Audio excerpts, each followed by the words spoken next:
주님 나라 임하시고 뜻이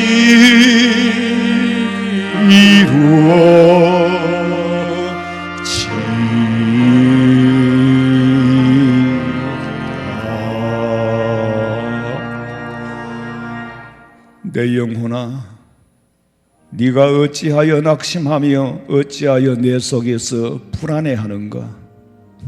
너는 하나님께 소망을 두라.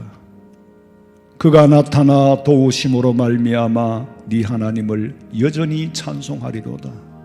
하나님 아버지, 연약한 육신을 가지고 사는 동안에 셰파에 밀려 멀미를 하면서 살아갑니다. 또한 지은 죄는 또 얼마나 많습니까? 아버지 보시기에 참 부끄러운 일들도 많습니다. 우리의 모든 죄와 허물을 보혈의 피로 씻어주시고 사랑의 보자기로 덮어주시고 정한 마음으로 하나님 앞에 예배할 때 받아 연락하시고 성령의 음성을 듣고 하나님의 나라를 바라볼 수 있는 영안이 떠이고 아버지의 권세에 다스림받고 살기를 원하는 피조물임을 인정하고 저물주 하나님 앞에 예배하오니 받아 연락해 주시옵소서. 이 땅에 반드시 다시 오실 예수님의 이름으로 기도하옵나이다. 아멘. 전능하사 천지를 만드신 하나님 아버지를 내가 믿사오며 그 외아들 우리 주 예수 그리스도를 믿사오니 이는 성령으로 잉태하사 동정녀 마리아에게 나시고 본디오 빌라도에게 고난을 받으사 십자가에 못 박혀 죽으시고 장사한 지 사흘 만에 죽은 자 가운데서 다시 살아나시며 하늘에 오르사 전능하신 하나님 우편에 앉아 계시다가 저리로서 산자와 죽은 자를 심판하려 오시리라. 성령을 믿사오며 거룩한 공회와 성도가 서로 교통하는 것과 죄를 사하여 주시는 것과 몸이 다시 사는 것과 영원히 사는 것을 믿사옵나이다. 아멘.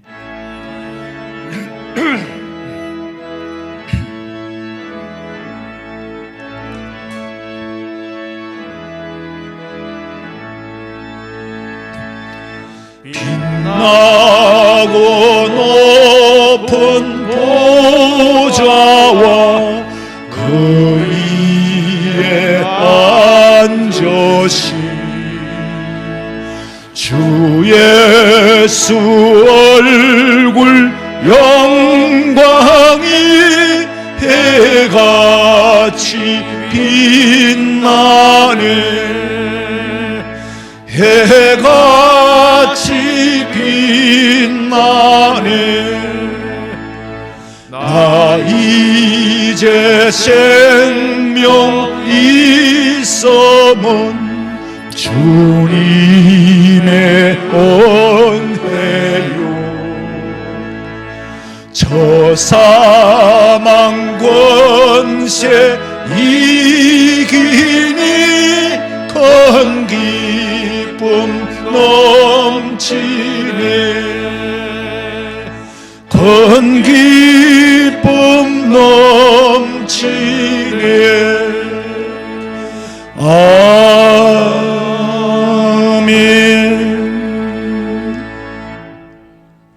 여호와여, 나의 말에 귀를 기울이사 나의 심정을 헤아려 주소서.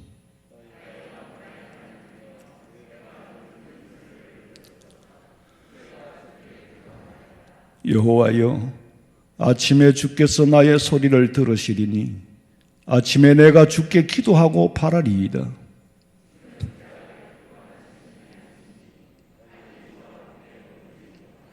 오만한 자들이 주의 목전에 서지 못하리이다.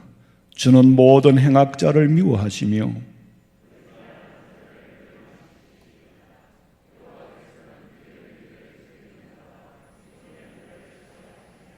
아멘.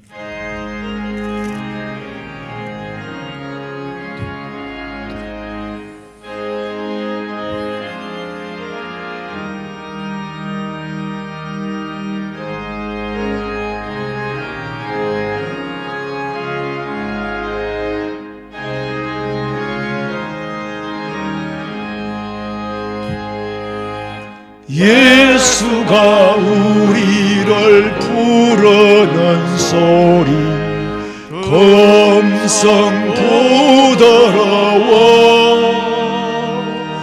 문 앞에 나와서 사면을 보며 우리를 기다리네. 오라 오라 방황치 말고 오라 죄 있는 자들아 이리로 오라 주 예수 앞에 오라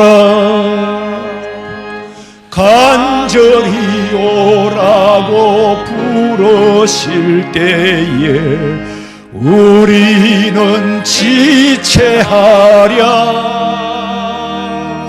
주님의 은혜를 외하리 받고 못 들은 채 하려나 오라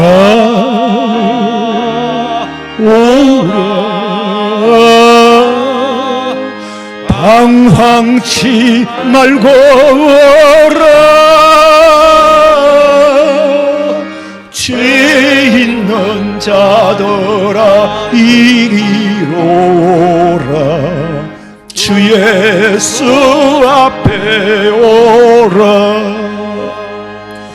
세월이 살같이 빠르게 지나 쾌락이 끝이 나고 사망의 그늘이 너와 내 앞에 들리며 가리우네.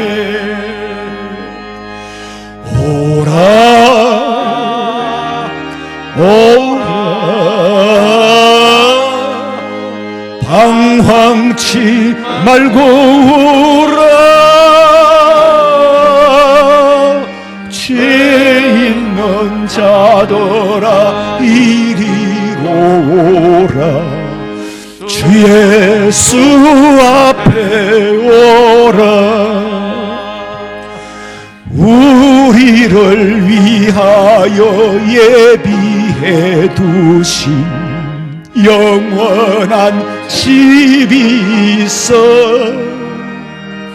죄 많은 세상을 떠나게 될 때 영접해 주시겠네.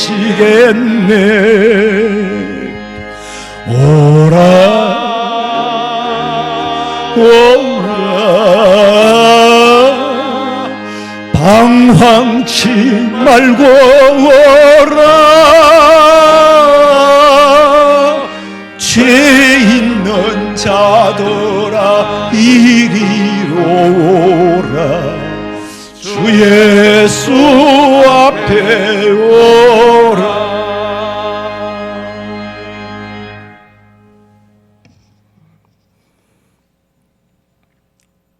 거룩하신 하나님 아버지, 세상이 온통 혼란한 가운데서도 저희들을 사랑하여 주시어서 주님의 귀한 전에 나와 주님께 찬양과 기도와 말씀으로 주께 귀한 예배를 허락하신 주님 감사와 영광을 돌려옵나이다. 우리 주님 홀로 영광 받아 주옵소서. 아버지 하나님, 지난 한 해도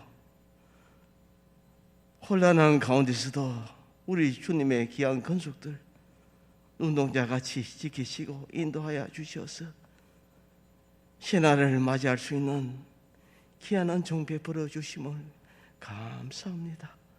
지난 한 해 코로나라는 질병으로 인하여서 저희들의 귀한 신앙이 행여나 훼손되지는 않았습니까?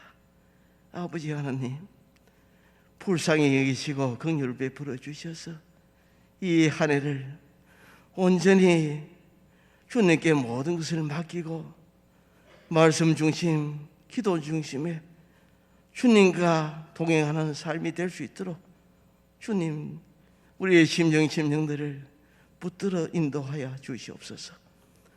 거룩하신 아버지 하나님, 우리 교회를 지금까지 인도하신 우리 주님, 아버지 하나님, 이 코로나로 인하여 세상 사람들이 믿음의 귀한 자녀들 교회를 비난하고 원망 불평합니다. 그들의 그런 소리를 들으며 저들이 위축되거나 아버지 하나님 원망하지 말게 하시고 저들의 자신을 돌아봐서 주님 조명에 비춰 볼 때 아버지 하나님 말씀대로 살지 못하고 그들에게 바른 본보기가 보지 못하여서 그들에게 조롱거리가 되고 아버지 하나님의 영광을 가려운 일이 너무나도 많았음을 주님 용서하여 주옵시고 온전히 주께 붙들린 바 되어서 아버지 하나님 이런 혼란 가운데서도 오직 주의 말씀을 굳게 붙들고 믿음 생활 잘할 수 있도록 성령 하나님께서 저희들의 생각과 마음을 지키시고 인도하여 주옵소서. 이런 아버지 하나님 혼란한 가운데 저희들이 믿음이 손상되고 믿음이 연약해질까 심히 두렵습니다. 아버지 하나님, 이보다 더 큰 아버지 하나님 환난되는 아버지 하나님 행여나 주님을 모른다 할까 심히 두렵사오니 아버지 하나님 각자의 심령 위에 성령 하나님 늘 동행하셔서 오직 믿음으로 말미암아 담대히 나갈 수 있도록 주여 인도하옵소서. 거친 바다 파도를 잠잠케 하시는 아버지 하나님, 이 코로나 아버지 온역을 주님께서 거두어 주셔서 아버지 하나님의 이 한국 강산에 아버지 하나님 주님의 귀한 자녀들이 아버지 믿음의 본보기를 보여줌으로 인하여서 아버지 하나님 이 민족 이 나라가 복을 누리며 자손 만대까지 아버지 하나님 믿음의 유업을 남길 수 있는 귀한 은총 베풀어 주셨기를 간절히 원합니다. 아버지 하나님, 행여나 저희 교회의 많은 근속들 아버지 하나님 혼란한 가운데에서도 아버지 하나님 육신이 경제적으로 어려움을 당한 자 있습니까? 아버지 하나님 믿음이 연약한 자 있습니까? 아버지 하나님 몸이 불편하여 약한 자 있습니까? 성령 하나님께서 그들에게 찾아가셔서 위로하시고 아버지 하나님께서 도움 주셔서 깨끗하게 치료받고 완쾌하여 주님의 영광을 높이 드러낼 수 있는 귀한 자녀들 삼아 주옵기를 간절히 원합니다. 아버지 하나님, 올해 또한 저희들에게 귀한 직분 허락하여 주셨사오니 아버지 하나님 각 달란트마다 주님께서 많은 것으로 남겨서 주님 오시는 그 시간 아버지 하나님 잘했다 칭찬받을 수 있는 저희들이 다 될 수 있도록 주여 인도하옵소서. 아버지 하나님, 오늘도 주님 전에 나오지 못하여 온라인으로 예배 드리는 우리 심령 그 처소마다 성령 하나님께서 크신 은총 베풀어 주셔서 이 모든 어려움을 잘 믿음으로 극복할 수 있도록 주님 도와주시옵기를 간절히 원합니다.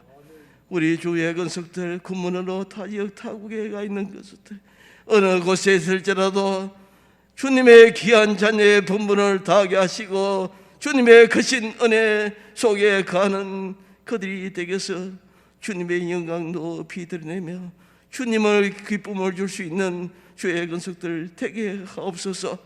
아버지 하나님, 우리 목사님 단위에 세워주심을 감사합니다.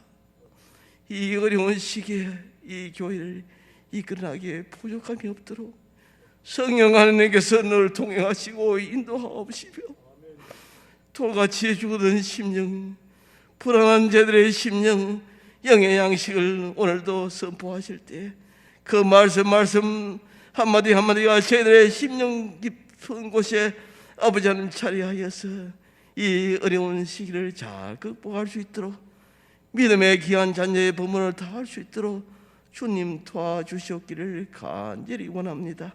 우리 사랑하는 목사님, 아버지 하나님 피곤치 않게 주님께서 인도하여 주옵시고, 아버지 하나님 우리 교회 모든 아버지 하나님 봉사하는 손길들, 헌신한 손길을 주님께서 복으로 채워주시옵소서.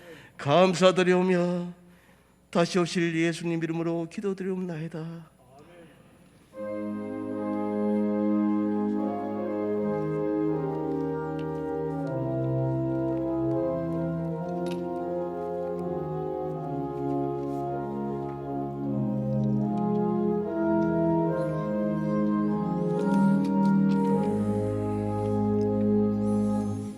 하나님의 말씀은 고린도후서 10장 4절에서 11절 말씀입니다.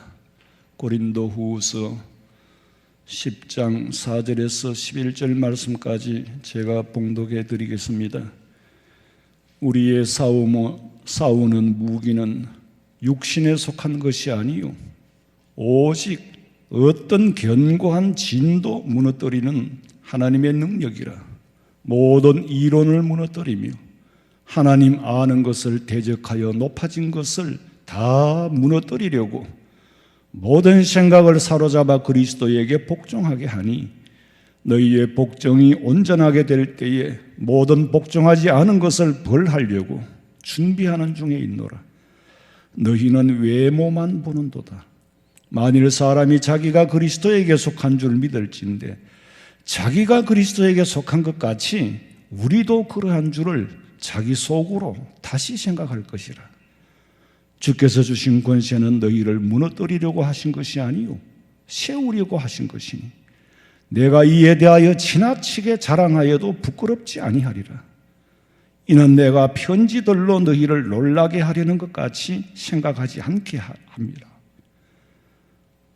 그들의 말이 그의 편지들은 무게가 있고 힘이 있으나 그가 몸으로 대할 때는 약하고 그 말도 시원하지 않다 하니 이런 사람은 우리가 떠나 있을 때에 편지들로 말하는 것과 함께 있을 때에 행하는 일이 같은 것임을 알지라. 아멘. 준비하신 예물 드리겠습니다.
기도드리겠습니다. 하나님 아버지, 마게도냐의 극한 가난과 환난 가운데서도 고난 가운데서도 하나님 앞에 연보를 드린 것처럼 우리 성도들 세상에서도 가정생활의 삶 속에서 타불타불 서야 될 돈들이 많지만은 가장 보람 있고 의미 있고 가장 기쁜 마음으로 드리는 것이 예물입니다. 많은 것이든 적은 것이든 주께서 주신 것인 줄로 알고 감사하며 드리는 우리 성도들의 가정과 직장과 사업장에 황충을 금하여 주시고 적은 소득이 있어도 의를 불의를 이렇게만 많은 것보다 낫다고 하셨사오니 광야에서 만나와 메추라기를 주신 하나님, 우리 성도들의 삶 속에 하나님 물질로 인하여 고통받거나 가난과 질병으로 인하여 어려움 당하지 않도록 하나님이 가장이 되시고 하나님이 호주가 되어서 우리 성도들을 붙잡아 주시옵소서. 다시 오실 예수님의 이름으로 기도하옵나이다. 아멘. 광고 시간입니다. 교회에서 정한 방역대책 6단계를 지난주와 같이 올렸으니까 보시고 참고하시고 오전 8시, 그 다음에 9시 30분, 11시 20분. 근데 우리 성도들이 참 너무 착해요. 꼭 정한 구역대로는 못 나올 수 있어요. 형편에 따라서. 그런데 고루고루 8시 예배 드리고 갔고, 지금 또 9시 반 예배 드리고, 또 3부에 또 11시 10분에 드리는데, 한 사람도 원망하거나 불평하는 사람이 없고, 또 교회의 지침을 잘 따라주시니까 너무 감사하죠. 저도 사람인데 실수하고 또 결정을 잘못할 수도 있어요. 그래도 우리 성도들이 잘 따라주니까 우리는 어떤 세상의 방역 이것보다도 우리가 더 문제니까, 우리가 더 중요하기 때문에 모임도 못하게 하고, 오후 예배를 못 드리는 이유가 또 식사는 밖에서 하고 오지만은 그동안에 갈 데가 없잖아요. 그러니까 교회 안에서 아무래도 모이면은 둘러앉게 되고, 또 좁은 공간에서 환기도 잘 안 되고 이러니까 못 하는데, 빨리 이 코로나가 떠나면은 다 회복되고 또 성도의 교제도 나누고 그럴 수 있도록, 이것도 하나님이 우리한테 주신 시련이죠. 마지막 때 주어진 시련인 줄 알고 잘 극복하고, 너무너무 고마워요. 한 번도 어필하는 분이 없어.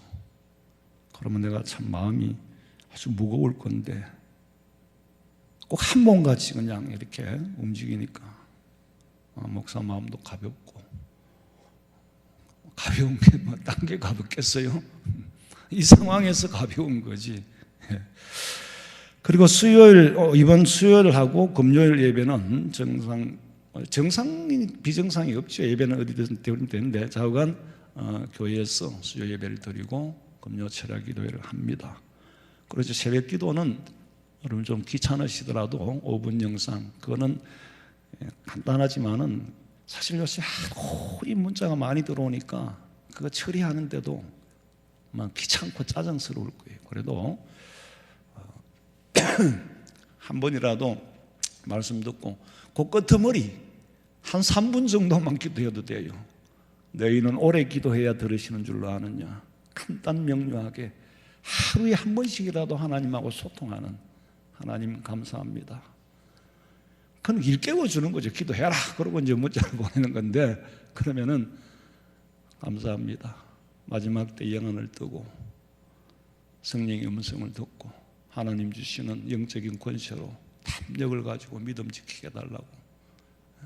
그 시간에 하나님은 돈 벌게 해주시오 이렇게는 못할 거고, 그 하나만 구하면 이 모든 것을 더 하시는 줄 알고 하루에 한 번씩은 하나님 만나시기 바랍니다. 예. 기부금 납입 증명서 필요하신 분은 평소에는 주일날 발급을 하는데, 요새는 재정부가 이게 오전에 끝을 마감을 해버리니까 평소에 사무실로 전화하시면은 준비했다가 오시면 드리고, 또 아니면 주일날 준비해서 드릴 테니까 이용하시기 바랍니다. 우리가 이미 고린도서를 통해서 올해 몇 년 동안 강해를 하고, 그래서 잘 알고 있는 바와 같이 고린도 교회는 분쟁하는 교회죠. 근데 분쟁의 이유가 특별히 있느냐 하면은 이유가 없어요. 그냥 바울파, 아볼로파, 게바파, 심지어는 그리스도파, 다 그리스도파지. 다 그리스도파면은 그리스도파라 할 필요가 없잖아요. 그 신학적으로 그 배경을 설명하자면은 길어요. 근데 오늘 그 말씀을 드리고자 하는 게 아니고, 좌우간 분쟁 중에 있었다.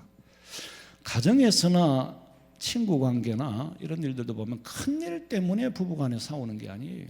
큰일이 있으면 오히려 머리를 맞대고 의논을 하는데, 사소한 일을 짜증나고 막 그럴 때 아주 사소한 것 가지고 불이 붙으면은 이 싸움이 커지는 거예요. 막 시댁, 친정 얘기 다 꺼나오고 옛날에 그렇게 먹었던 쌓아놓은 흑색 카드를 다 꺼내는 거예요. 골든 카드를 꺼내야 되는데 그동안에 흑색 카드를 모아놨던 걸 다 꺼내가지고 막 그러니까 이제 싸우게 되거든. 그러면 신랑같이 싸우면은 저는 이렇게 싸워요. 근데 싸운 적이 한 번 있어요. 내가 한 번 싸우고 나니까 그것도 내가 뭐 시비를 건 거지. 막 스트레스 받으니까. 근데 내가 한 번 싸우고는 당신 내일 교회 오지 마. 딴 교회 가 그랬어. 왜냐하면 내가 싸운 당신 앉혀놓고 내가 설교를 한다는 건 내 양심에 도저히 내가 그건 못 하겠다 그랬는데, 이게 싸움도 그렇잖아요. 나는 내 뜻은 이러이러하다. 자기 메시지를 보내야 돼. 나는 이렇다라고 해야지. 당신이 왜 이러냐, 당신이 왜 이러냐 이런 자꾸 지적을 하고 지시 명령을 하니까 싸우는 거거든. 자기 느낌만 말하면 돼. 근데 그렇게 하면 또 듣고 하면 대화가 아니고 싸움이 아니고 대화가 되잖아요. 그런데 막 부부 간에 싸우는데 보면 남의 신랑 얘기는 안 들어, 섹시 얘기는 안 들어, 막 자기 얘기하느라 남의 얘기를 들을 시간이 없어. 시장판에서 싸우는 것도 보면요, 아줌마들이 막 서로 자기 말만 하는 거예요. 남은 못 알아들어. 들을 여유가 없어. 그러니까 싸우는 거예요. 그리고 중요한 거는 분쟁하는 교회는 절대로 복을 못 받습니다. 교회가 분쟁한다고 뭐 이 건물하고 저 건물하고 뭐 싸웁니까? 교회라는 지체는 에클레시아, 하나님 앞에 부름받은 성도 여러분 자신 개개인이 교회잖아요. 여기서 분쟁이 일어나면은 머리는 하나인데 몸이 찢어지면은, 그리스도가 머리고 우리는 지체인데 이게 찢어지면은 어떻게 복을 받겠어요? 아픔과 고통밖에 없는데. 그러니까 분쟁하는 교회는 성도들이 복을 못 받습니다. 그런 얘기들을 여러분 많이 듣잖아요. 목사님, 난 너무 분쟁이 싫더라는 거예요. 여러분, 신앙생활이 안정이 안 되면은 직장도 가정도 개인도 다 사실은 서서히 허물어져 가는 겁니다. 그게 누가 하는 짓이냐? 사탄이 하는 짓이죠. 성령의 역사는 평안이라 그랬어요. 어떤 경우든지 평안과 평화가 아니면 그거는 사탄에게 놀아나고 있는 거예요. 난 이게 좀 지나칠는지는 모르지만은 내가 순간적으로 이상한 마음을 들어와요. 그럼 이게 사탄의 역사구나. 성령 하나님이 이렇게 시키지는 않을 건데. 그러고 이제 절제를 하고 그러는데 분쟁하면 되는 게 없어. 마태복음 12장 25절 읽어봐요. 예수께서 그들의 생각을 아시고 이르시되 스스로 분쟁하는 나라마다 황폐하여질 것이요 스스로 분쟁하는 동네나 집마다 서지 못하리라. 마가복음 3장 24절 읽어봐요. 또 만일 나라가 스스로 분쟁하면 그 나라가 설 수 없고, 만일 집이 스스로 분쟁하면 그 집이 설 수 없고, 만일 사탄이 자기를 거슬러 일어나 분쟁하면 설 수 없고 망하느니라. 자, 처음에는 분쟁을 하죠. 부부간에도 분쟁하고 싸워요. 그 다음에 일어나는 게 뭐예요? 분열이에요. 깨지는 거죠. 분열이 되면은 이쪽은 들어보면 이쪽 말이 맞아요. 저쪽도 들어보면 저쪽 말이 맞아요. 그러니까 인간의 이성으로는 이것도 맞고 저것도 맞는데, 어느 한쪽에는 성령이 역사하는 거고 어느 한쪽에는 반드시 허무는 권세가 역사합니다. 그러니까 세우는 권세와 허무는 권세가 있다는 거지. 교회는 반드시 그렇게 되게 돼 있어요. 그런데 나는 세우는 권세에 속한다고 생각을 해요. 객관적으로 정말 이게 하나님이 원하시는 걸까? 아무리 목적이 좋지만은 방법이 목적을 배신한다면은 이런 방법으로 아버지 회갑잔치를 하는데 하는 목적은 좋지만은 형제간에 이렇게 찢고 뽑고 싸워가면서 찢음을 꼽아야 되느냐? 응? 그 방법이 목적을 배신한단 말이에요. 그 과정을 보면 이건 옳은 게 아니다. 차라리 하지 마는 게 낫지. 그래, 그럼 언니가 꼽자는 고구마 찢음을 꼽자 그러면. 이게 성령의 역사지. 굳이 동태 찢음을 꼽자, 이건 성령의 역사가 아니에요. 성령의 역사는 평안이라 그랬어. 그러니까 분쟁을 하면 이제 두 가지 권세로 나누어지게 돼요. 절대 중간지대는 없습니다. 중간지대에 있으면 총 맞아 죽거든.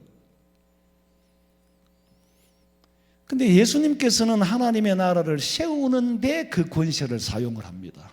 자기가 죽으면서도 성도들, 하나님의 백성을 구원하기 위하여 자기의 권세, 내게 주신 권세는 하나님의 백성들 위하여 죽는 거라는 거지. 그것이 세우는 거니까. 그런데 사탄의 권세는 사람을 앞세워가지고 주의 몸된 교회를 허무는 데 사용을 합니다. 사탄은 가룟 유다를 앞세웠잖아요. 요한복음 13장 2절에 보니까 마귀가 벌써 이미 시몬의 아들 가룟 유다의 마음에 들어갔어. 예수님을 팔려는 마음이 들어갔어. 그런데 유다는 그것이 사탄에게로 온 줄을 몰라. 왜? 내가 돈이 필요하니까 하는 거지. 그리고 그 일이 가슴이 두근거렸을까? 막 무섭고 떨었을까? 그랬으면 그 짓을 못했을 거예요. 근데 전혀 가책이 없어져 버리는 거예요. 이게 한쪽으로 빠지게 치우치게 되면은요, 미친다 그러는 거는 치우치는 거거든요. 한쪽 방향으로 돌아가면 계속 이쪽으로 돌아가게 돼 있어요. 내가 어떤 분 상담하러 왔는데 그랬어. 나는 주구장창 앉아서 성경만 연구하고 성경만 보니 그쪽으로 막 빠져들어가는데 너는 지금 이상한 걸 생각하고 이상한 대로 빠져들어가니 엄청 발전을 하는 거라. 엄청 발전을 한다니까. 좋은 일이든 나쁜 일이든 그걸 전공을 하면은요, 엄청 깊이 빠져들어가요. 그 가룟 유다가 그걸 몰랐는 거지. 그래서 자기는 자기 할 일을 다 하고 예수님을 십자가에 못 박아 죽는데 넘겨주고 예수님은 십자가에 못 박아 돌아가셨어요. 그러고 나니까 사탄이 이제는 가룟 유다를 사용해야 될 이용 가치가 없잖아요. 가치가 없으니 버려버리는 거예요. 차라리 사탄에 매여서 살다가 나쁜 짓을 하든 좋은 짓을 하다가 살다가 그냥 지옥 가면 좋겠는데 이게 아니야. 갖고 놀다가 버린다니까, 사탄이. 사탄에게 맞아 버림을 받으면 이제 맨정신이 되잖아요. 하나님이 주신 양심이 남아있거든. 이게 깨달아질 때는 괴로운 거예요. 너무너무 괴롭고 고통스러워서 돌이킬래야 돌이킬 수가 없는 상황까지 가버렸어. 그러니까 자살을 해버리는 거예요. 아니, 술에 취하는 거 좋아. 그런데 술 취해가지고 안 깨면 다행인데 깨버리는 게 문제야. 친구들한테도 그래요. 너 이거 술 그만 마셔. 너 이거 지금 술 먹고 하는 이 짓이 내일 아침에 가도 옳다고 생각하겠나? 이라는 거예요. 틀림없이 내일 아침에 가면 후회할걸? 내일 아침에 가면 네가 한 말도 후회하고 네가 한 행동도 후회한다. 아무리 가르쳐도 이미 취해버렸기 때문에 안 되는 거예요. 그래서 술 취해가 운전도 하고. 문제는 이제 깰 때 문제라. 깨고 자고 일어나고 보니까 어제 저녁에 집구석을 난장판을 만들어 놓고 자기가 한 걸 몰라. 모른다 하기도 하더라. 뭐 아는지 모르지 나는 그만큼 안 먹어봐서 모르겠는데 저건 알아도 그만 몰라도 그만 남는 게 없어. 남는 게 다 부사놨어. 교회를 허무는 세력도 마찬가지예요. 아무것도 아닌 것 가지고 분란을 일으키고 무리를 짓는 거예요. 그냥 무리를. 근데 무리에 들어가 버리면 빠져나오기가 힘듭니다. 무리라는 게 그 무서운 게, 그래서 나는 교회에서 모임하지 마라 그러잖아요. 개척할 때부터 모임하지 마라. 그래 되면 거기서 못 빠져나와요. 아무리 걸러도 옳은 걸로 보여버려요. 내가 단독자로 서 있을 때에 스스로 판단을 할 수가 있는 거지. 목사도 마찬가지입니다. 모이면은 그 모임 안에서 얘기가 오고 가면 이게 하나의 정의가 되어버리는 거라. 그래서 저는 가능하면 그런 건 안 해요. 내가 언제든지 내 말을 할 수 있는 위치에 서 있어야지. 집단이라는 거는 감정으로 통하는 게 아니에요. 집단은 굉장히 이상한 논리를 갖고 있거든요. 집단이라는 게 그렇다니까. 그러면서도 합리적인 사고를 도출을 못 해내는 게 또 집단이에요. 그러니까 무리라는 건 굉장히 무서운 거예요.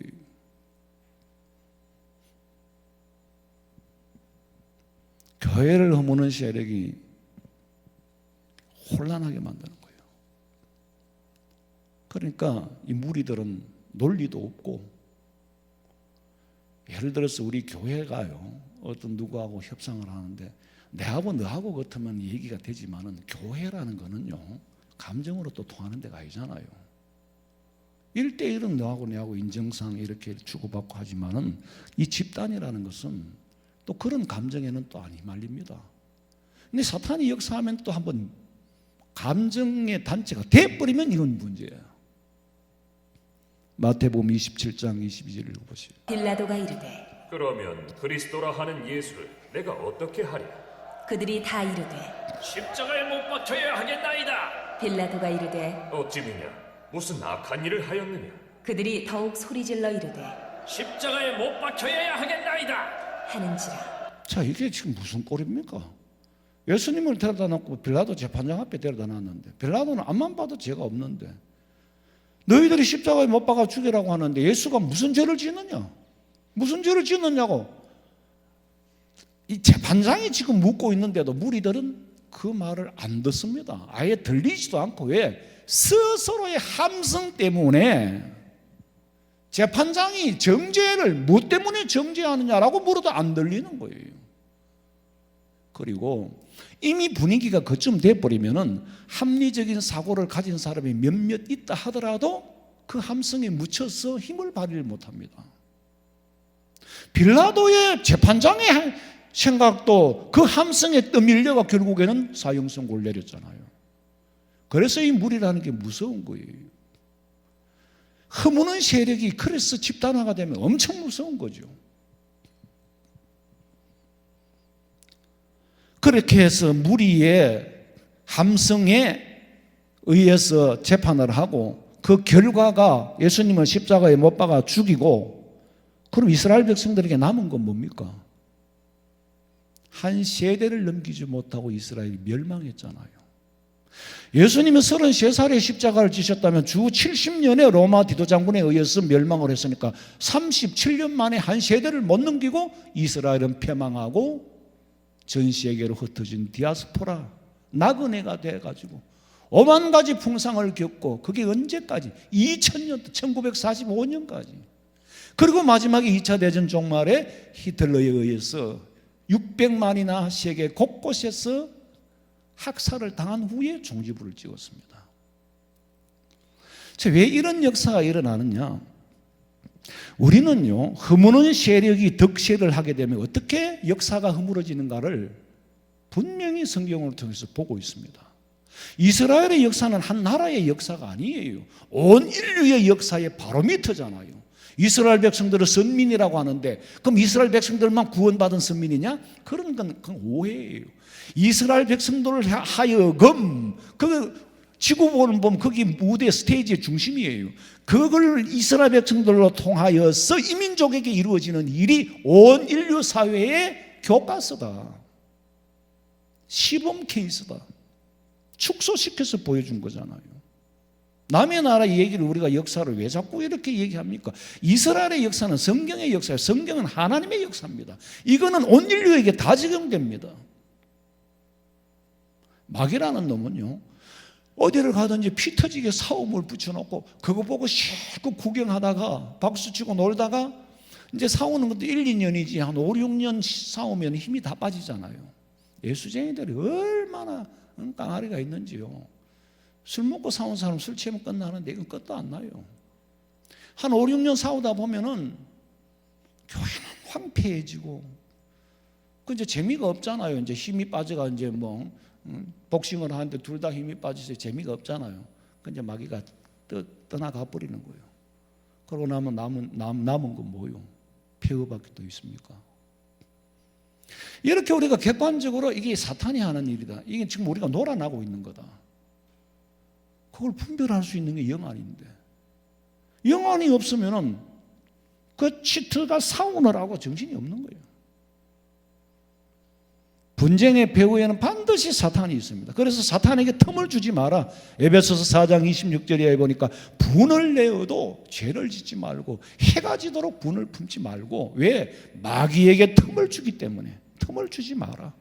고린도 교회는 바울이 교회를 비운 사이에 마귀가 틈을 탔어요.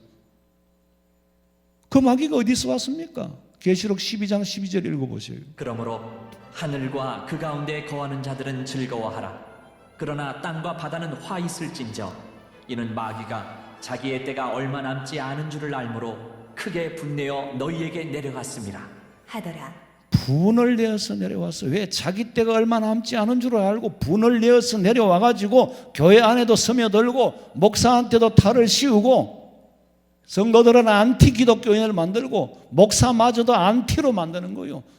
건강하게 목회하던 사람을 살짝 끄집어내, 관심도를 끄집어내 그쪽으로 막 치우쳐가지고 가다 보면은 어떻게 설교 말씀 준비하고 어떻게 연구하고 어떻게 기도하겠어요? 이쪽으로 빠져버리는 거예요. 빠지기 시작하면은 사람이요, 두 가지 일 하기는 어렵습니다. 두 가지 일 하면 50%밖에 안 되겠지. 하나를 하면 100이 되는데. 그래서 지금 한국 교회 목사님들도 많이 안티가 되어 있고 개혁자인 것처럼 떠들면서 어느 사이에 객관적으로 보면 저분도 이상한 데 물을 먹었네. 본질에서 자꾸 이탈을 시키는 거예요. 그게 사탄이 하는 일입니다. 그래서 에베소서 5장 15절 읽어보세요. 그런즉 너희가 어떻게 행할지를 자세히 주의하여 지혜 없는 자같이 하지 말고 오직 지혜 있는 자같이 하여 세월을 아끼라. 때가 악하니라. 그러므로 어리석은 자가 되지 말고 오직 주의 뜻이 무엇인가 이해하라. 이 한 구절을요 깊이 묵상을 해보세요. 만 가지가 눈에 떠올라요. 네가 어떻게 행할지 주의하여 보라라고 이 하는 이 말씀을 하루 이틀만 묵상해봐요. 세상이 좀 달라 보여요. 지혜 있는 자 같이 하라는데 과연 내가 지금 지혜 있게 살아가는가? 세월을 아끼라. 때가 악하니라. 시간은 100세 세대라고 하니까 많겠지만 일할 수 있는 때는 지금 the loading time. 일은요 100세가 되면 일은 못해요. 그래서 세월을 아끼라는 건 시간의 길이를 아끼라는 게 아닙니다. 늙으면 남는 게 시간이에요. 일할 수 있는 때를 놓치지 마라. 주의 뜻이 무엇인가 이해하라. 무섭잖아요. 성경을 통하여서 인류 역사를 원근통시법으로 보면은 종말에 살고 있습니다. 우리는 지금 원튼 원치 않든 이 시대에 살아요. 조선시대에 살지 않잖아요. 로마서 13장 11절 읽어봐요. 또한 너희가 이 시기를 알거니와 자다가 깰 때가 벌써 되었으니 이는 이제 우리의 구원이 처음 믿을 때보다 가까웠습니다. 밤이 깊고 낮이 가까웠으니 그러므로 우리가 어둠의 일을 벗고 빛의 갑옷을 입자. 점진적으로 계시는 발전적으로 드러내 보여줍니다. AI 시대 4차 산업이요 뭘 드러내줍니까? 결국에는 성경이 말씀하신 예언된 것을 차곡차곡 드러내 보여줍니다. 인간의 이성을 이용해서 지금 홍콩에는 로봇도 시민권을 가지고 있어요. 통으로 들면 뭐 경제학자, 사회학자 5만 가지 얘기를 다 해도 결국에는 하나님의 예언이 성취되어져 가고 인공지능으로 통해서 성취되어져 가고 니들 손으로 아버지 하나님의 뜻이 어떤 것인가? 우리는 피조물이잖아요. 하나님 앞에 지원받은 피조물의 머리로서 하나님의 뜻을 네가 스스로 경험해봐라.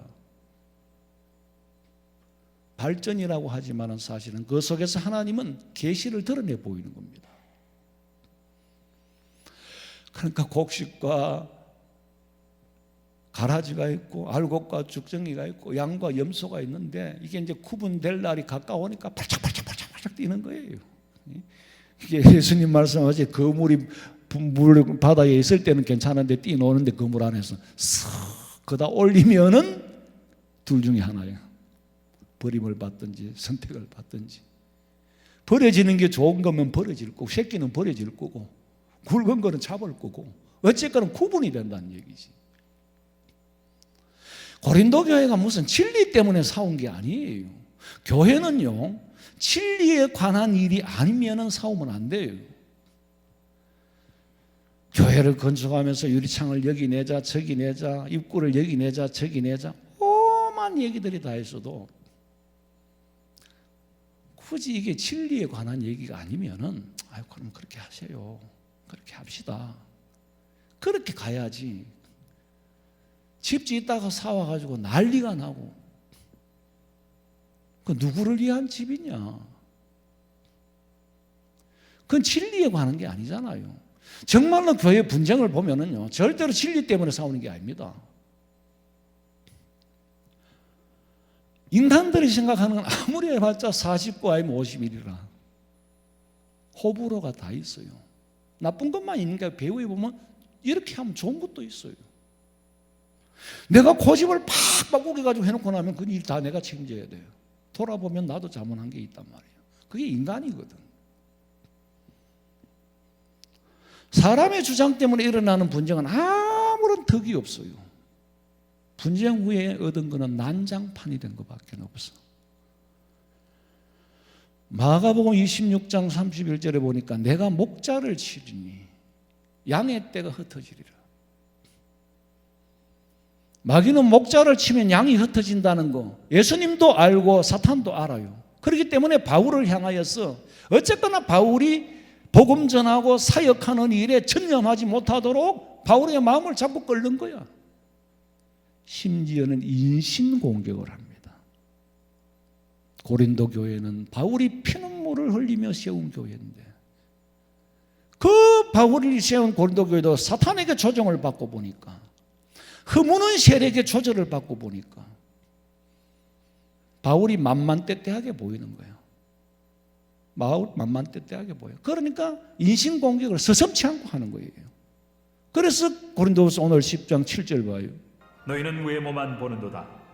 만일 사람이 자기가 그리스도에게 속한 줄을 믿을진대 자기가 그리스도에게 속한 것 같이 우리도 그러한 줄을 자기 속으로 다시 생각할 것이다.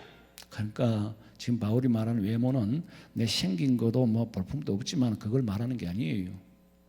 자, 그건 좀 이따가 말씀드리고. 한마디로 요약하자면 이 말씀의 뜻이 뭐냐면 내가 니들을 만났을 때는 유순하잖아.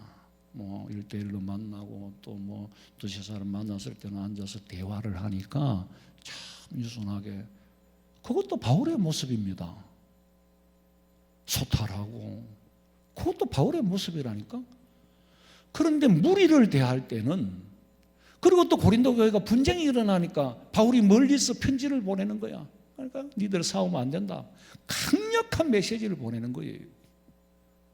그러니까 편지를 받았을 때는 내용을 읽어보니까 무게도 있고 정말 바른 말이고 무서운 거야. 편지를 받았을 때는 무서운데 막상 바울을 또 만나보면은 말도 어눌하고 세상에 바울이 멀리서 강력한 메시지를 하고 꾸중을 하고 책망하는 것도 바울의 모습이고 1대1로 만났을 때 유순한 모습도 바울의 모습이야. 이중이 아니에요. 경우에 따라서 꾸중을 하고 이런 모습도 보이고 저런 모습도 보이는 그 바울의 마음의 넓이와 깊이와 높이를 모르니까 마치 바울이 객기를 부리는 사람처럼 보여. 객기를 부리는 사람처럼 보이니까 사람을 만만때때하게 보고는 인신공격을 하는 거예요. 그러니까 바울이 참 괴롭잖아요. 내가 세운 교회에서 이렇게 인신공격까지 받으니까 참 마음이 아파요. 저는 이 말씀을 읽으면서 예수님 말씀이 생각이 났습니다. 마태복음 13장 57절 읽어봐요. 예수를 배척한지라 예수께서 그들에게 말씀하시되 선지자가 자기 고향과 자기 집 외에서는 존경을 받지 않음이 없느니라. 예수님도 자기 고향에 가서는 존경을 못 받았어. 기사와 표적을 행하지 않았어요.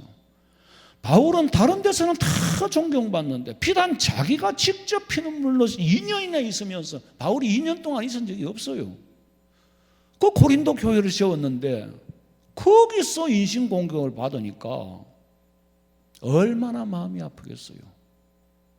근데요, 참 바울은 저는 원래 이게 처음부터 바울을 뭐 다 좋지만은 바울의 이게 성품, 인품을 배워야 되겠다.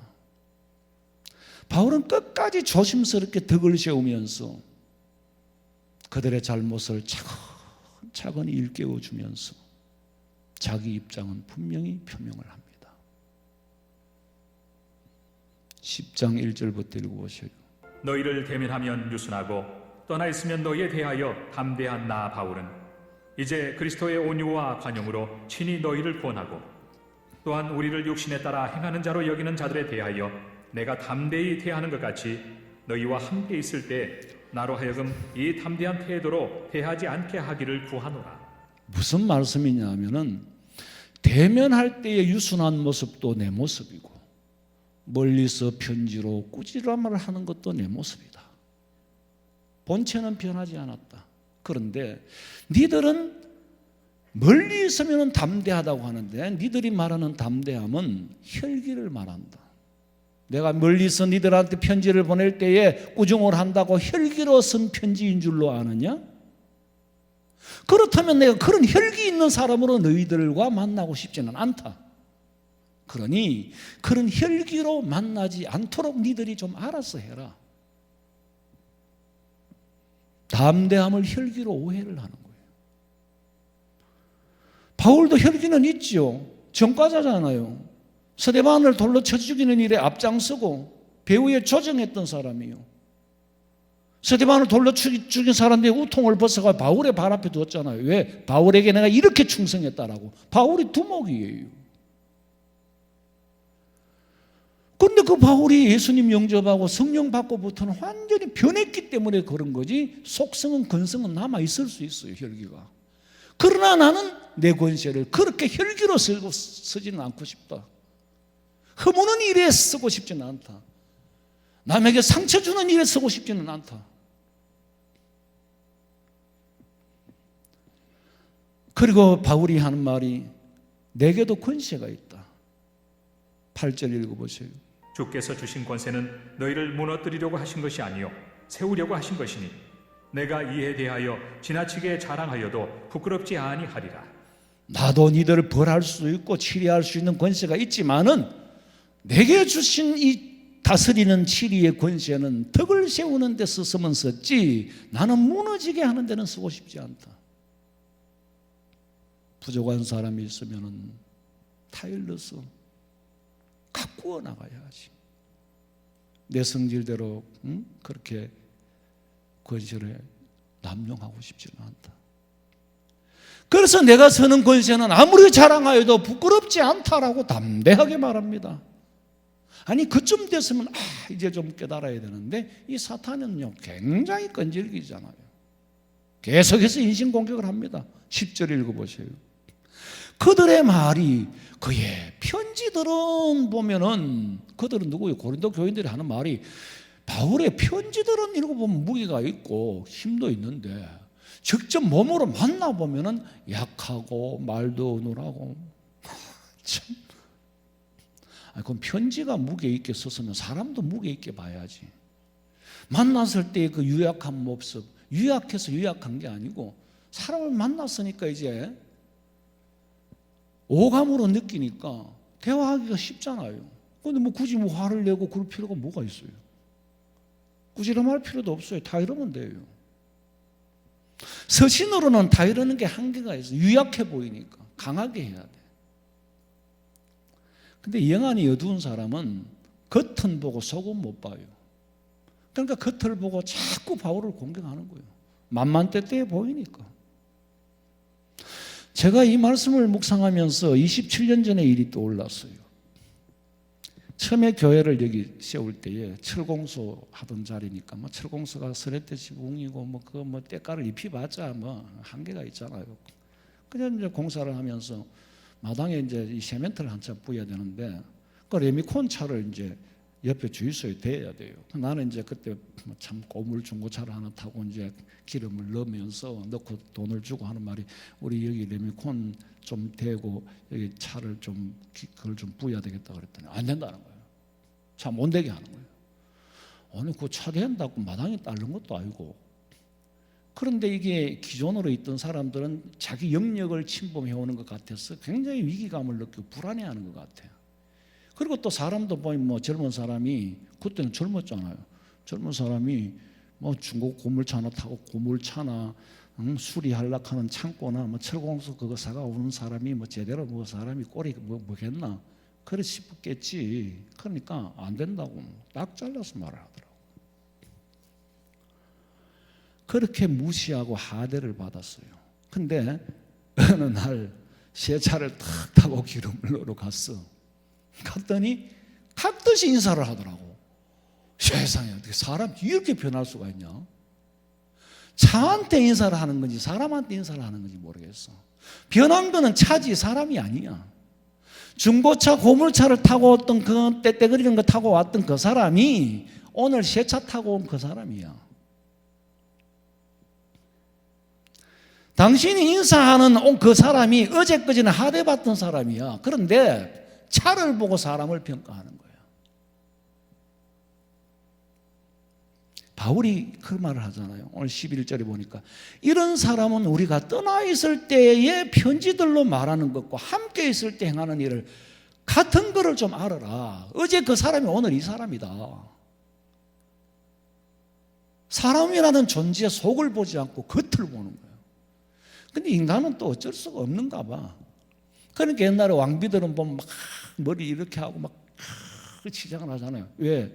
기선을 제압하기 위해서. 유리한 고지에 서 있기 위해서. 그러니까 여러분들 어디 가실 때 이제 있으면은 여기 귀에 왕방울만한 뭐 하나 다르라고. 가짜도 좋고 진짜도 좋고 일단은 그 진주 그 가짜 그거는 별로 안 비싸니까 달고 양쪽에 달고 머리도 좀 이렇게 보카시를 넣어가지고 좀 이래 하고 가능하면 언니 옷이나 동생 옷이나 빌려가지고 다 입고 가면은 슈퍼마켓에 가도 아유 사모님 이렇게 하는데 이 몸빼 입고 아니면은 이 뭐야 추리닝 이게 두 줄짜리 하나 반줄 떨어지는 아들 추리닝 입고 가면 사람 취급도 안 해. 이게 인간 세상이에요. 편지로 무게가 있었으면 보였으면 만났어도 무게 있게 봐야지. 왜 겉은 보고 속은 못 보냐? 안타깝죠. 아니 남이라면 몰라도 고린도 교인들이 최소한으로 그러지 말아야 되는데 오히려 더 바울을 인신공격하는 거예요. 왜 이런 현상이 생겼느냐? 너희는 뭘 보는도다? 외모를 보는도다. 사람이 외모를 보고 속까지 평가한다는 것은요, 반드시 언젠가는 그 사람 앞에서 망신을 당합니다. 부끄러움을 당해요. 그렇게 사람 무시하던 사람이 자기도 나한테 와서 혀굽은 소리를 해야 될 때가 있대? 참. 그때 27년 전에 그 사람이나 27년 후에 이 사람이나 같은 사람입니다. 오히려 그때가 더 똑똑했겠죠. 젊었으니까. 바울은 지금 이 편지를 고린도 교회에 보내면서 화가 나서 참다 못해서 쓴 게 아니고, 그러나 그럼에도 불구하고 그리스도인의 인격과 인품과 성품은 이러해야 한다. 본을 보이기 위해서 이 편지를 쓰는 거예요. 사람의 외모라고 말할 때 얼굴 생김새만을 말하는 게 아니잖아요. 고린도 교인들이 바울을 외모로 봤다라는 말은 외모가 못생긴 거 모르는 거 아닙니다. 여기서 외모라는 말은 속 사람을 이들이 못 보고 있다. 바울의 속을 못 보고 있다는 거지. 우리가 보통 외모라 그러면 첫째로 뭐 얼굴 생김새, 뭐 그다음에 배경을 보자, 명예, 지위, 권력, 돈이 있느냐 없느냐 이걸 전부 조합해서 보잖아요. 그렇기 때문에 사람을 볼 때 부자는 아무거나 입고 나가도 그 비싸게 보이고, 없는 사람은 진짜 비싼 거 누가 사주는 거 하나 입고 가도 없이 보이고. 왜? 바탕에 깔린 게 있으니까 자기 프레임에 맞춰가 보는 거야, 사람을.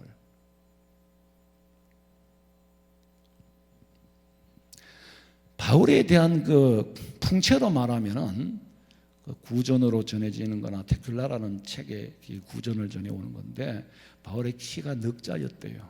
그럼 3, 4, 12, 3, 3, 9 하여튼 130cm. 거기다가 다리는 안짱다리고 허리는 굽었고 눈썹은 2개가 붙었고 코는 매부리 코고 조합을 해보면 볼품이 없어. 근데 고린도 교회 교인들은 그 외모는 이미 알고 있는 거잖아요. 그래서 바울이 지금 니들이 외모만 본다는 말은 내 속을 모르고 있다는 그 얘기입니다. 그런데요, 그렇게 볼품없고 풍채 없는 바울이요, 때로는 사람같이 보이고 때로는 천사와 같이 보이기도 하더라. 때로는 천사와 같이 보이기도 하더라. 이것이 바울의 있는 모습 그대로예요. 바울이 유순하니까 사람을 만만하게 보고 인신공격을 하고, 제가 목사 안수를 받고 한 달 만에 부임을 해간 교회에, 내가 32살에 목사 안수를 받았으니까 사실 뭐 젊고, 그렇죠. 그러니까 그 장로님이 그렇게 말씀을 하시더라고. 아이고 애송이 목사네 하면서 무슨 손주지 대하듯이. 근데 애송이 목사가 맞아요. 맞긴 하지만은 장로님 말을 골라서 하실 줄 모르는구나. 내가 나이가 적고 젊은 거지 철이 없는 건 아닌데, 철은 이미 들 대로 들어버려서 더 이상 안 듭니다. 머리가 돌아가도 그때가 더 잘 돌아가죠. 그러면 나는, 장로님은 그 30대에서는 50대, 60대, 70대를 보면 이미 할아버지로 보입니다. 30대에서는 50은 아저씨로 보이고 그 다음에 60대는 무조건 할아버지로 보이는 거예요. 지금도 마찬가지입니다. 그렇게 보인단 말이에요. 제가 보기에는 장모님은 말씀도 가려서 할 줄 모르는 주책 없는 할아버지로 보이네요. 속으로 그래 말했지. 겉으로는 차마 말을 못하고. 그렇게 말씀하시는 것 자체가 이미 주책이 없다는 증거예요. 자기가 판단받고 있다는 건 오히려 모르는 거예요. 판단을 할 수 있는 위치에서 있는 줄로만 알지. 바울이 나이 때문에 얼마나 사역에 지장을 많이 받았는지. 저도요, 그때 그 소리가, 목사 안수 받자마자 그 말 한마디가 저한테는 굉장히 컴플렉스가 되었어요. 전부 다 상대는 저보다 연세가 많은 분들이잖아요. 대부분이. 그 밑으로는 청년 대학생, 내가 나이가 30대 초반이니까. 설교를 하려고 해도 인생 얘기를 못 하는 거예요. 네가 몇 살 됐다고 인생을 살아봤냐? 그렇게 말할 것 같아서 말을 못 하겠고. 다 자르고 나니 할 말이 없어. 거기에 대한 컴플렉스가 이게 트라우마가 돼가지고 지금도 연세가 저보다 드신 분을 보면은 괜히 위축이 돼요. 인생 얘기를 못 하겠는 거예요. 그 말 한마디가 내 사역하는데 평생 이게 컴플렉스가 돼버렸어. 트라우마로 남아있어요. 그러니까 바울도 그랬던 것 같아. 그러니까 이제 자기도 당했으니까 그 믿음의 아들 디모데에게 하는 말이 디모데전서 4장 12절에 보면 누구든지 네 연소함, 나이가 어리다는 것을 업신여기지 못하게 해라. 그러니까 말도 행동도 행실도 모든 것이 본이 되라. 한 가지만 본이 돼도 거기서 카리스마가 생기고 힘이 생긴다. 시간 약속 하나만 분명히 지켜도 거기서 힘이 생기는 거다. 어쨌거나 나이가 젊다는 것 때문에 업신여김을 받지 않도록 해라. 바울은요, 받은 권세가 있지만은 업신여김을 받는 이유는 스쳐 지나가는 듯이 말하는 것 같지만은 너희를 파하려는 것이 아니라 세우려고 한다. 목적은 그겁니다. 얼른 잃고 넘어갈 일이 아니죠. 바울이 왜 그렇게 업신여김을 받고 인신공격을 받고도 참았느냐? 중요한 것은 너희를 파하려고 하는 것이 아니라 너희를 세우기 위함이다. 사람이 크든 적든 권세를 남용하게 되면요, 폭군이 돼요. 그 폭군이 정권을 쥐면 독재자가 됩니다. 그 앞에 사람들이 엎드려서 도도하게 말하니까 그 앞에 엎드려서 섬기는 것 같지만은 진심으로 섬기는 게 아니지요. 굴종하는 거지. 근데 본인은 정말로 섬김을 받는 줄로 착각을 하고 있어요. 여러분, 가까운 사람 조심해야 돼요. 어떻게 조심하느냐? 저는 제일 무서운 사람이 부목사들이에요. 교회 우리 관리하는 집사님이 제일 무서워요. 권사님이 제일 무서워요. 왜? 그분들이 내 민낯을 들어보다 본다면은 내가 어떻게 그분들 앉혀놓고 설교를 하겠나? 진심으로 섬김을 받고 존경을 받아야지. 제일 가까이 있고 가장 자주 만나니까 참 두려워요. 일거수일투족이. 한 번은 우리 집사람하고 싸웠지. 아까 얘기했나? 1부, 2부 정신이 없네. 그냥 내가 스트레스 받으니까 집에 가서 이제 시비를 걸고 찍자를 붙는 거지. 그럼 뭐 우리 집사람이 덤비고 그러진 않는데. 내 혼자 막 열을 내놓고는 아무것도 아닌 것 가지고 그냥 스트레스를 받으니까 집에 가서 폭발을 하는 거예요. 주일날 집에 들어가면 막 애들하고 전부 눈치만 보는 거예요. 그래서 내가 이번 주에는 교회 나오지 마라. 내가 아무리 그렇지만 당신하고 애들하고 앉혀놓고 내가 설교를 못 하겠다. 나도 양심이 있는데. 그래서 얼굴 받치가 못하게 딴 교회 가라 그랬어. 그래 그 주에 딴 데를 갔어요. 그 사람이 이 가까이 있는 사람, 정말 이 가까이 있는 사람한테 존경을 받아야 그게 진짜 존경받는 사람이에요. 그런데 이 바울은 오직 자기가 업신여김을 당하고 아픔이 있었지만은 목적은 주님께 인정받고 싶고 주님 앞에 자랑하고 싶은 거예요. 그러니까 상대를 높여주려고 자기를 낮추는데 이거를 서비스를 약점으로 잡아가지고 사람을 짓뭉개려고 하고 인신공격을 하고 그건 정말 비굴한 사람이죠. 바울은 나는 내게 주신 권세를 세우는 데 사용하지 허무는 데 사용하지 않겠다. 누구를 세우느냐? 그리스도의 사람들을 세우고 인격을 세우고 구원의 길로 세워가는 것. 거기에 사용하지 내게 준 영적 권세를 함부로 남용하지 않겠다. 사람을 외모로 보지 마라. 속을 알아라는 것이. 그런데 보면 외모야 바울도 아까 말씀드린 것처럼 풍채가 없고 또 예수님도 그랬던 것 같아. 그림에는 예수님은 키도 크고 막 멋있게 생겼는데 이사야 53장에 보면은 예수님을 보고 뭐라 그랬어요? 고운 모양도 없고 풍채도 없습니다. 우리 사람들이 보기에는 흠모할 만한 아름다운 것이 아무것도 없더라. 그러나 남을 섬기려고 자기는 비천에 처하고 비하의 극치 무덤에까지 내려갔잖아요. 그게 예수님의 정신이에요. 예수님은 자기에게 주어진 영적 권세. 칼과 몽치로 잡으러 왔을 때 베드로가 칼을 빼들었을 때 칼 쓰는 자는 칼로 망하니 내려놔라. 내가 하늘에 있는 천군 천사를 동원시켜서라도 저놈들을 물리칠 수 있지만은 그렇게는 안 하겠다. 왜? 아버지 뜻을 이루기 위해서 나는 희생제물이 되겠다. 이 희생제물이 내가 희생제물이 됨으로 너희들이 구원받기 때문에. 할렐루야. 그게 예수님이에요. 너희 보기에 비천해 보인다고 비천해지는 게 아니다. 비천해져도 좋다. 나는 내게 주신 권세를 이렇게 사람을 살리는 데서는 이것이 하나님 앞에 자랑거리다. 나 이 자랑을 위해서 살겠다는 거예요. 여러분, 우리 성도들은 다 주신 영적인 권세가 있어요. 여러분들의 영적인 권세가 어디서 드러나느냐?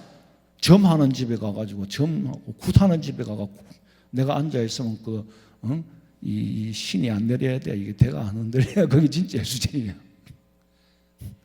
아유, 여기 예수 믿는 사람 예수쟁이가 있네. 예수쟁이가 있네.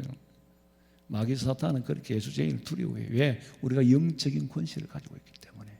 네가 어느 집에 가든지 평안을 빌라. 그러면 평안해지고 저주하지 마라. 그런데 예수님은 안 받아들이거든 문지를 팔아야 문지를 떨어버리고 오너라. 그 말은 저주한다는 거지. 소돔 고모라 성이 차라리 그거보다 견뎠으면 견뎠지 그 집은 못 견딜 거다. 아브라함에게 그랬잖아요. 너를 복주는 자에게 복주고 너를 저주하는 자에게 저주하겠다. 하나님의 권세예요. 그런데 바울은 그러하지 않고 하나님이 그런 권세를 주셨지만은 남에게 복을 빌고 남을 세우는 일에 그 권세를 썼다는 거지. 우리 성도들은 한 사람도 빠지지 말고 주신 영적인 권세를 가지고 남에게 축복하고, 축복이 뭡니까? 복을 비는 기도를 하고 남에게 평안을 주고 남을 허무는 데 사용하지 않을 때에 하나님께서 여러분을 철저하게 틀림없이 보호해 주시는 줄로 믿으시기를 주님의 이름으로 축원합니다. 살아계신 아버지 하나님, 내게 주신 영적 번제를 세우는 데 사용하되 허무는 데 사용하지 않기를 바라고 우리 성도들이 가는 곳마다 평안을 끼치고 가는 곳마다 은혜를 끼치고 가는 곳마다 화평을 주고 가는 곳마다 축복하는 자들이 되게 하여 주시고 발의 먼지를 떨라고 하셨지만은 우리가 어찌 그럴 수 있겠습니까? 그런 권세를 주셨으나 권세를 그렇게 사용하지 않고 허무는 데 쓰지 않고 세우는 데 사용할 수 있어 복받게 하여 주시옵소서. 다시 오실 예수님의 이름으로 기도하옵나이다. 아멘.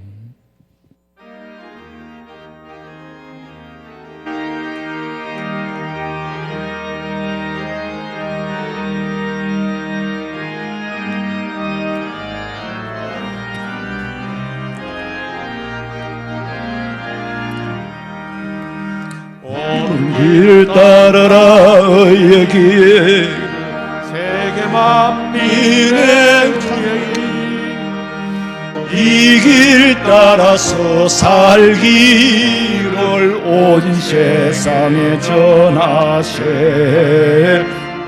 백성이 나갈 길 어두운 밤 지나고 동턴다 환한 빛 보아라 저 빛 주 예수의 나라 이 땅에 곧 오겠네 오겠네 주 예수 따르라 성리의 주 세계 만민이 나갈 길과 진리로 참 생명 내 창검을 부수고 다 따르라 화평왕 어두운 밤 지나고 동턴다 환한 빛 보아라 저 빛 주 예수의 나라 이 땅에 곧 오겠네 오겠네 놀라운 이 소식 알리어 세계 만민을 구하려 주 예수를 보내신 참사랑의 하나님 백성이 따를 길 어두운 밤 지나고 동턴다 환한 빛 보아라 저 빛 주 예수의 나라 이 땅에 곧 오겠네 오겠네 고난 길 헤치고 찾아온 길 많은 백성을 구한 길 모두 나와서 믿으면 온 세상이 마침내 이 진리에 살겠네 어두운 밤 지나고 동턴다 환한 빛 보아라 저 빛 주 예수의 나라 이 땅에 곧 오겠네 오겠네 지금은 우리 주 예수 그리스도의 은혜와 하나님 우리 아버지의 그 놀라우신 사랑과 성령의 위로하심과 교통하심이 허무는 세력보다는 세우는 세력으로 주신 영적 권세를 남에게 축복하는 데 사용하기를 원하는 우리 성도들의 머리 위에 가정과 직장과 사업장과 자녀들의 앞길과 마음에 소원하는 그 모든 일들 위에 지금으로부터 영원토록 함께 있을지어다. 아멘. 아버지 믿습니다.